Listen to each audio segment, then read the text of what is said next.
War Eagle, and welcome to Ever to Podcast, our somewhat regular get-together, on weekdays at least, to share and talk about the Auburn experience. The Auburn experience for us is all about a few things: Auburn sports, Auburn culture, Auburn family stuff.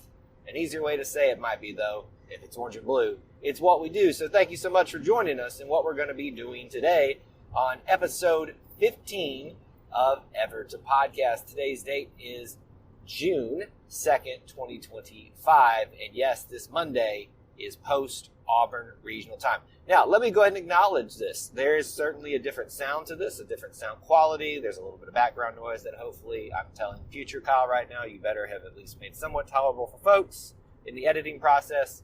But here we are. I am on the road back home from the Auburn regional, which is what we're going to spend a lot of time talking about today, the implications out of that, just kind of catching you all up from the week that was at the Auburn Regional in Auburn, Alabama. I had hoped to be back home today, but unfortunately I got a little bit tired last night and decided to stay the night. And here we are today on the road having to do this so we can get it out on time to you. That's the commitment we have to you today. As always, we'd love to hear from you. Hit us up at e2cnetwork@gmail.com if you ever want to bring up a topic, question, comment that you want brought up on Ever to Podcast. So normally what we do here is I have about a few stories to talk about. And there are plenty of them out of this weekend, specifically about the NCAA Auburn Baseball Regional. So we'll spend our time mostly talking about that and kind of catching up what happened this weekend. If you haven't listened to our podcast, The Auburn Experience, we detailed that. Austin and myself did. Austin was there for the final game to see them win the regional championship with me. And boy, did we have just an outstanding experience. I said this on the podcast, and I want to reiterate it here. Folks, there is no better time to be coming to events in Auburn, Alabama. I know that time, money, just energy is at a premium for everybody every day, not just these days. When like today is just the worst time in the world, like some people do. But I get that there's a expense and a cost to coming to this, but you are missing out if you do not come to Auburn, Alabama for these types of events. For the Auburn Regional, and we'll talk about at the end of this, the Super Regional coming up in just a few days here. Now, let me go ahead and paint the picture here for you. We don't have a lot of that information yet about times and such. We do know the opponent, but we'll talk about that in a second. But hopefully tomorrow we can talk about a little bit more firm information about the upcoming Super Regional. This regional, though, I have been to, I think this is my third Auburn Regional in all under Butch Thompson that I have attended, and they have been so much fun. Every time they outdo themselves, the atmosphere is great, whether the results are what we want or not. Most of the time they are. If you missed it, the Auburn Tigers went undefeated. You have a double elimination regional with 4 teams, and whoever comes out at the end of this thing with 1 loss or less is the regional winner in a bracket style thing. So Central Connecticut and Auburn played that first night. And, boy, they gave Auburn a little bit of a scare to start. Credit to Carson Myers for really locking it down after a rough start in the game with their bats that were very hot. Also got to give credit to Stetson, who Auburn played on day 2. They kind of, I predicted this on our main podcast. I said that the Stetson Hatters would upset NC State in the first game, and they did, and made it kind of interesting. So Auburn and Stetson got to play. Their fans are ridiculous. I actually had some really good experiences with them. Their president was like down in front of the stands down in the Hall of Fame Club, just cheering and leading cheers and standing up. And you got to give credit to him for doing that. That was just wild to see their fans interacting, being so excited to be there. It's what I heard it would be like, and they lived up to the billing. Thankfully, Auburn was able to kind of keep them at bay all game in Game 2. All of these were night games, and get the win versus them in that second game on Saturday evening. And then we came to last night, the penultimate, what would be the penultimate game if Auburn had lost last night to NC State, who eliminated Stetson finally. They would have had to play today. I wouldn't be on the road doing this episode with you right now. I don't know what time they would have played the game, but there's a chance we wouldn't have this episode out because I would be sitting in the heat because it's warmed up a lot today, hopefully watching the Tigers close out the Auburn Regional today. But thankfully, we don't have to do that. We are here sitting that. So that's kind of your recap of the events that happened. Brilliant performance, from, as I already said, by Carson Myers, Sam Dutton, Andres Alvarez, all the starting, the big pitching names that came out of this weekend. Ike Irish did Ike Irish things. Bub Terrell was the MVP of the regional. He had a great regional overall. There were Eric Snow, I thought, had a great one too. Cooper McMurray.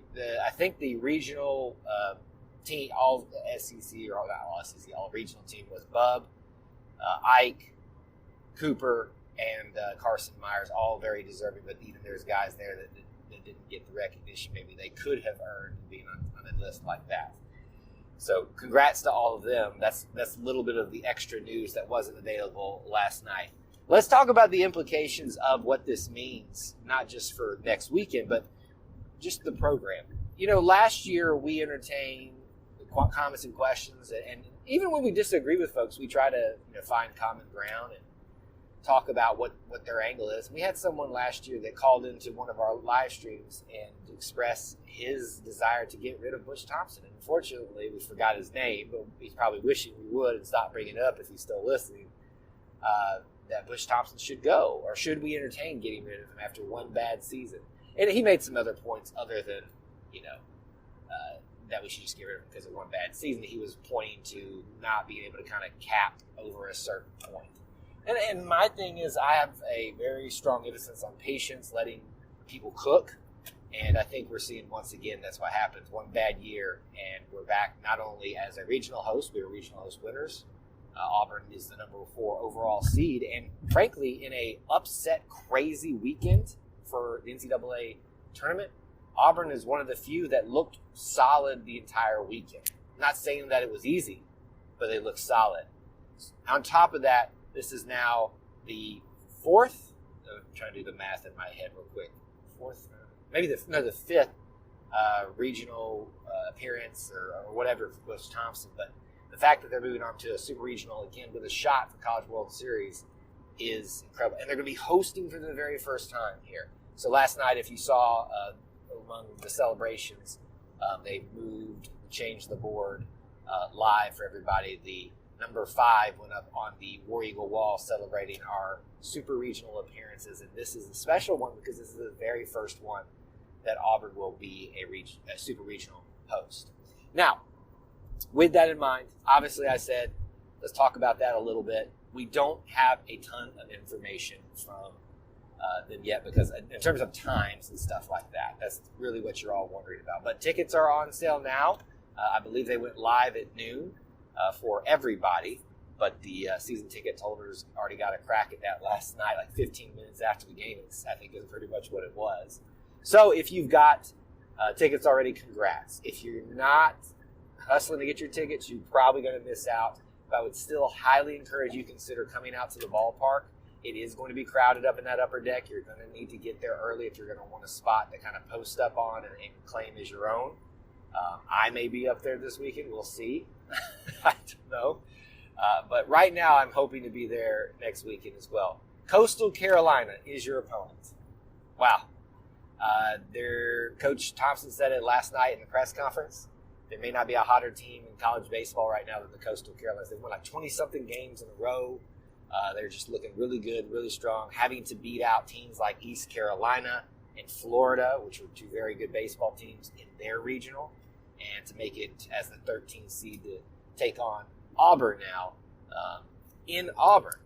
I've been told that their fans are very excitable and very good baseball fans, so you can probably look for a little bit of that Stetson flavor that we had last week if you're interested in that and seeing just antics from other fans. I have a feeling that not only will the Auburn family show out this weekend in incredible fashion in numbers and droves and atmosphere, but the Chanticleers fans are going to come up and do big things. So really right now we are just waiting on times, and a lot of the final games of regionals are being played today, so that's the holdup, unless they have decided that, and I haven't found out about it because I am on the road right now. But we'll talk about that maybe tomorrow if that announcement comes up. Times, dates, officially when they're going to happen. It's mostly a weekend thing, mainly a weekend thing for next weekend. But what we do know, 3-game series, best 2 out of 3 get you the win to move on to College World Series. Auburn, Coastal Carolina. It is not going to be an easy road for Auburn or for Coastal Carolina, but it's going to be a big one. Maybe some last few notes that aren't baseball related. Just want to give some shout outs to some programs, and we talked about this in the show last night.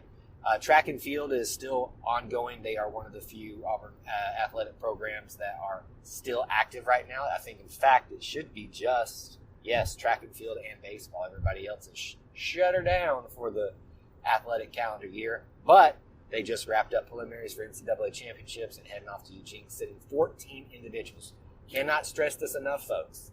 If you have not tuned in, hit the follow button on the men's, the track and field, because it's men's and women's on the same account, and follow their updates. You need to, because last year we came within a few points of nearly winning a national title on the men's side of things. And I have a strong suspicion that they will have a great showing again this year. Coach Leroy Burrell has really kicked that up a notch for us Auburn fans to really appreciate and have great success coming out of the track and field program. So pay attention to that in the coming weeks. But officially the news, 14 individuals heading off to championships for Auburn.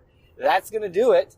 I'm trying to give you an update on the road. I do apologize for the audio issues if they were not able to be corrected by future Kyle in the editing process too much. But thank you for bearing with me on that. Just wanted to make sure we keep this habit rolling of connecting with you about the Auburn experience on Ever the Podcast on our regular weekday basis outside of scheduling conflicts and holidays. As always, keep up with us everywhere on social media. Hit us up at e2cnetwork@gmail.com for comments, questions, topics that you may want brought up here on the show.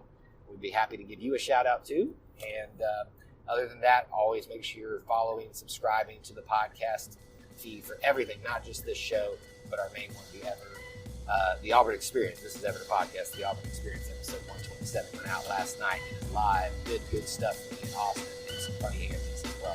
Thanks for hanging out, spending some time with us today, being part of our little family, the Auburn family. We'll talk to you again.